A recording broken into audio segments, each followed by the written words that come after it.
Assalamualaikum warahmatullahi wabarakatuh.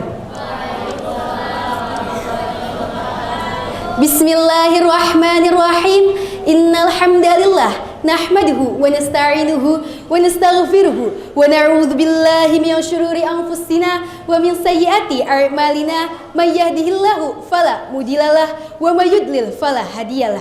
Wa asyhadu an la ilaha illallah wahdahu la syarikalah wa asyhadu anna Muhammadan abduhu wa rasuluh, amma ba'du. Hadirin hadirat rahimakumullah. Seiring berkembangnya zaman, berkembang pula peradaban manusia, teknologi serta teknik berkomunikasi. Dan semakin marak pula terjadi kesalahpahaman dalam percaya terhadap suatu berita ataupun pesan. Maka dari itu, kita sebagai umat manusia, khususnya seluruh muslim yang dirahmati Allah Subhanahu wa Ta'ala, hendaknya untuk tidak mudah mempercayai suatu pesan tanpa dipilih dan diteliti terlebih dahulu. Sebagaimana firman Allah Quran surat Al-Hujurat ayat 6. A'udzu billahi minasyaitonir rajim. Bismillahirrahmanirrahim. Ya ayyuhalladzina amanu, wahai orang-orang yang beriman, Ja'akum fasikun binaba'in, jika orang fasik datang kepadamu membawakan berita penting, fatabayyanu, maka telitilah kebenarannya, ang tusibu qauman bijahalatin fatusbihu, agar kamu tidak mencelakakan suatu kaum karena ketidaktahuanmu, arla ma fa'altum nadhimin, yang berakibat kamu menyesali perbuatanmu itu. Shadaqallahul azim. Di dalam tafsir Al-Azhar, Asy-Syaikh Abdul Malik Abdul Karim Amrullah mengatakan bahwasanya ayat ini melarang keras seluruh umatnya untuk tidak mudah percaya terhadap berita yang dibawakan oleh orang fasik. Karena berita yang dibawakan oleh orang fasik akan mencelakakan suatu kaum. Janganlah suatu perkara langsung diterima ataupun ditolak tanpa diteliti terlebih dahulu kebenarannya. Hadirin hadirat rahimakumullah. Berbicara tentang meneliti suatu kebenaran di dalam Islam disebut dengan istilah tabayun, atau mungkin lebih sering kita dengar dengan istilah check and recheck. Di dalam buku etika berkomunikasi di media sosial, kata tabayun berasal dari kata tabayyana yatabayyanu tabayunan, yang artinya mencari kejelasan terhadap sesuatu sehingga jelas kebenarannya. Sederhananya, tabayun ialah mengklasifikasikan suatu informasi sebelum percaya terhadap informasi tersebut. Hadirin hadirat rahimakumullah. Setelah kita memahami makna di balik kata tabayun, hendaknya juga kita menerapkan di dalam kehidupan sehari-hari. Adapun yang pertama, apabila kita mendengarkan suatu berita ataupun pesan, entah itu baik ataupun buruk, hendaknya ditanyakan atau didiskusikan terlebih dahulu terhadap orang yang terkait. Qala an-nabiy sallallahu alaihi wasallam, al-kayyisu man dana nafsah wa amila limal ba'dal maut wal ajizu man asbaha nafsah hawaha wa tamanna 'ala Allah.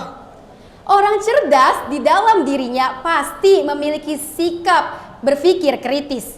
Sikap berpikir kritis dapat kita lakukan dengan cara bertanya ataupun berdiskusi.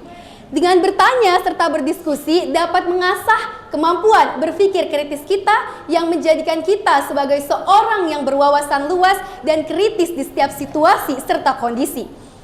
Adapun yang kedua, jika kita menerima suatu pesan hendaknya berhati-hati. Qala an-nabiy sallallahu alaihi wasallam, kafa bil mar'i kadziban, cukuplah seseorang dianggap berdusta ayyuhadditsa biqulli ma sami', apabila ia menceritakan setiap apa yang ia dengarkan. Di dalam hadis ini dapat kita simpulkan bahwasanya ketidakhati-hatian dalam memilah serta memilih suatu pesan, atau ketidakhati-hatian dalam menerima, menyampaikan atau menyebarluaskan suatu pesan ataupun berita dapat menjadikan kita sebagai orang yang berdusta. Alkisah, terdapat seorang astronot yang bernama Neil Armstrong. Ia adalah astronot yang pertama kali menginjakan kaki di bulan pada tahun 1969 dalam misi Apollo ke-11. Keberhasilannya ini menjadikan ia sebagai orang pertama yang menginjakkan kaki di bulan. dan disebut sebagai pahlawan. Selain itu juga banyak sekali fitnah-fitnah yang beredar di luar sana. Di antaranya isu terkait Neil Armstrong yang mendengarkan azan yang begitu keras di bulan dan memutuskan untuk berpindah agama. Di dalam buku biografi Neil Armstrong, First Man: The Life of Neil A. Armstrong, karya James Hansen, di sana Neil Armstrong mengatakan bahwasanya Neil Armstrong menjelaskan bahwasanya ia membantah isu tersebut dengan mengatakan bahwasanya Neil Armstrong tidak sama sekali mendengar azan di bulan dan tidak berpikir untuk berpindah agama. Dari kisah ini dapat kita simpulkan bahwasanya ketidakhati-hatian dalam menerima, menyampaikan serta menyebarluaskan suatu berita dapat merugikan banyak orang. Dari kisah tadi saja yang sudah berhasil terugikan, yang pertama ada Neil Armstrong sendiri, masyarakat muslim, dan mungkin masyarakat non-muslim yang sudah mendengar berita ini. Maka dari itu kita sebagai umat muslim yang dirahmati Allah Subhanahu wa taala hendaknya untuk selalu menerapkan sikap tabayun atau check and recheck, terutama di bulan suci Ramadan ini. Karena dengan menerapkan sikap tabayun dapat mencegah serta meminimalisir terjadinya kesalahpahaman antara individu ataupun antara kelompok. Mungkin itu saja yang dapat saya sampaikan. Kurang lebihnya saya mohon maaf. Wallahul muwaffiq ila aqwamit thoriq. Wassalamualaikum warahmatullahi wabarakatuh.